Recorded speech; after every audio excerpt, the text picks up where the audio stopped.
Hello one minute lab.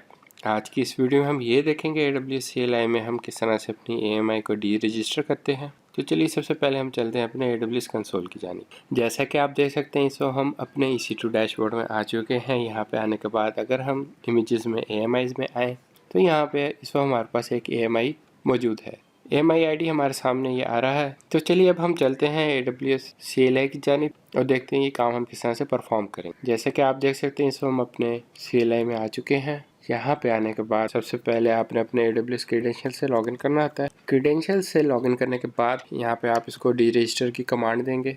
उसके लिए आप कमांड टाइप करेंगे AWS EC2 डीरजिस्टर इमेज। आगे आप उसको इमेज आईडी बताएंगे और जो हमारे इमेज का आईडी है वो यहाँ पे हम पेस्ट कर देंगे। इमेज आईडी देने के बाद आप इसको हिट एंटर करेंगे। जैसे कि आप देख सकते हैं हमारी ये कमांड सक्सेसफुली एग्जीक्यूट हो चुकी है। अगर हम वापस अपने AWS कंसोल में आएँ और इसको हम रिफ्रेश करें तो ये देखें यहाँ से हमारा वो इमेज रिमूव हो गया है। उम्मीद करते हैं आज की वीडियो आपको पसंद आई होगी। मिलते हैं अपनी नेक्स्ट वीडियो में।